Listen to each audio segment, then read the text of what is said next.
یار رب رب ہو کے کہہ رہا ہے میں تمہارے ساتھ ہوں. میں نے کبھی بھی اپنے اللہ کو اپنے ساتھ محسوس نہیں کیا. رب رب ہو کے کہہ رہا ہے کہ میں تمہارے ہر عمل کو دیکھ رہا ہوں، کہ لوگوں سے تو میں چھپ رہا ہوں. اگر لوگوں کو میرے گنونے اعمال پتہ چل گئے، میرے گناہ پتہ چل گئے، تو میرا تو نام ہی چلا جائے گا، میری تو عزت ہی چلی جائے گی. لیکن وہ رب جو عزتوں کا مالک ہے،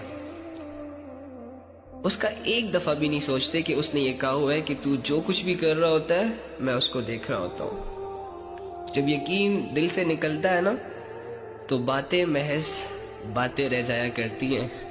قرآن جیسی کتاب بھی ہمیں بدل نہیں سکتی. پھر یہاں تک کہ حضرت محمد صلی اللہ علیہ وآلہ وسلم اگر خود بھی چل کر ہمارے پاس آ جائے نا اور ہمارے سامنے کھڑے ہو جائے اور ہمیں اپنا اللہ سمجھانے لگ جائے، تو اگر میں تیار نہیں ہونا سمجھنے کے لیے تو نبی صلی اللہ علیہ وآلہ وسلم کی بات بھی مجھے سمجھ نہیں آئی.